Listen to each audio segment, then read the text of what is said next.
जय माता दी। माँ दुर्गा की आराधना के लिए शारदीय नवरात्रि का पर्व सबसे शुभ माना जाता है।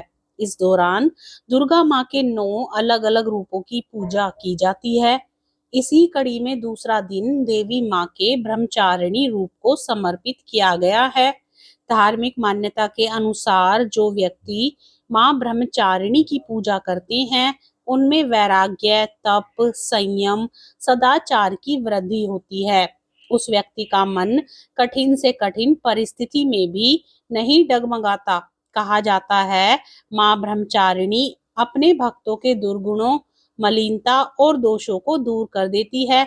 आइए जानते हैं माँ ब्रह्मचारिणी की पूजा का शुभ मुहूर्त और भोग। हिंदू पंचांग के अनुसार द्वितीया तिथि की शुरुआत 4 अक्टूबर 2:58 पर सुबह के समय हो रही है, जिसका समापन 5 अक्टूबर 5:30 सुबह के समय पर होगा। मां ब्रह्मचारिणी को क्या भोग लगाएं, आइए जानते हैं। मां ब्रह्मचारिणी को भोग में चीनी या गुड़ अर्पित करना बेहद शुभ माना गया है। ऐसा करने से व्यक्ति को लंबी उम्र का वरदान मिलता है। ऐसा माना जाता है, आप गुड़ या चीनी से बनी मिठाई का भोग भी लगा सकते हैं। धार्मिक ग्रंथों के अनुसार माँ दुर्गा का जन्म पार्वती के रूप में पर्वतराज के यहाँ हुआ था। देवर्षि नारद के कहने पर ही माता पार्वती ने भगवान शिव को पति रूप में पाने के लिए कठिन तपस्या की थी। हजारों वर्षों के कठोर तप के कारण ही इनका नाम तपश्चारिणी या ब्रह्मचारिणी पड़ा। मान्यता है कि माता पार्वती ने कठिन तप में कई वर्षों तक निराहार और अत्यंत कठोर तप करके भगवान शिव को प्रसन्न कर लिया। या देवी सर्वभूतेषु मां ब्रह्मचारिणी रूपेण संस्थिता, नमस्तस्यै नमस्तस्यै नमस्तस्यै नमो नमः। इस मंत्र से माता की स्तुति की जाती है। यहाँ ब्रह्म का अर्थ तपस्या से है। माँ दुर्गा का यह स्वरूप भक्तों और सिद्धों को अनंत फल देने वाला है। इनकी उपासना से तप, त्याग, वैराग्य, सदाचार और संयम की वृद्धि होती है। ब्रह्मचारिणी का अर्थ तप की चारिणी यानी तप का आचरण करने वाली देवी। देवी का यह रूप पूर्ण ज्योतिर्मय और अत्यंत भव्य है। इस देवी के दाएं हाथ में जप की माला है और बाएं हाथ में यह कमंडल धारण किए हैं। पूर्व जन्म में इस देवी ने हिमालय के घर पुत्री के रूप में जन्म लिया था और नारद जी के उपदेश से भगवान शंकर को पति रूप में प्राप्त करने के लिए घोर तपस्या की थी। इस कठिन तपस्या के कारण इन्हें तपश्चारिणी अर्थात ब्रह्मचारिणी नाम से अभिहित किया गया। 1000 वर्ष तक इन्होंने केवल फल फूल खाकर बिताए और 100 वर्षों तक केवल जमीन पर रहकर शाक पर निर्वाह किया।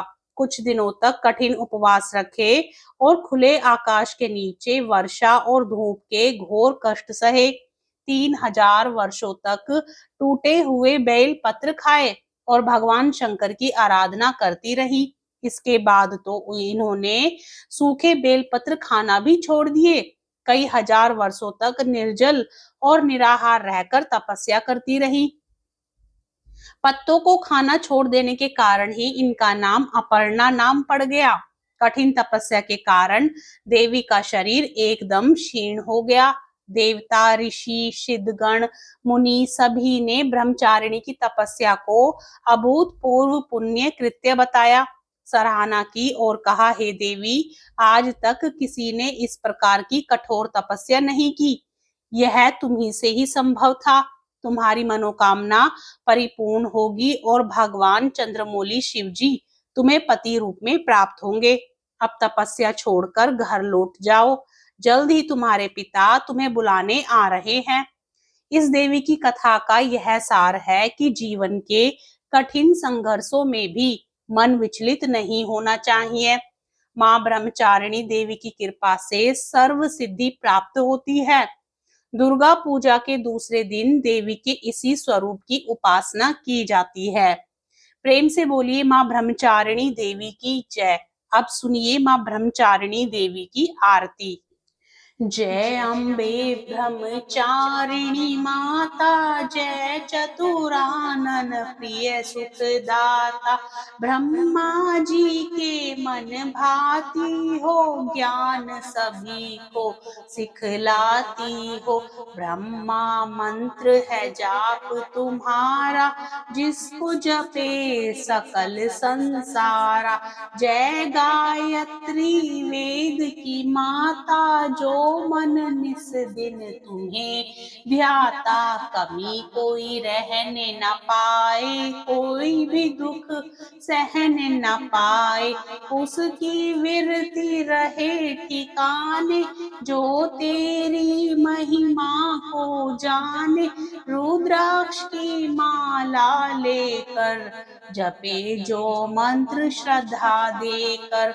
आलस छोड़ करे गुण गाना, माँ तुम उसको सुख पहुँचाना। ब्रह्मचारिणी तेरो नाम, पूर्ण करो सब मेरे काम। भक्त तेरे चरणों का पुजारी, रखना लाज मेरी महतारी। जय माता दी। जानकारी पसंद आए तो लाइक करके चैनल को जरूर सब्सक्राइब करें।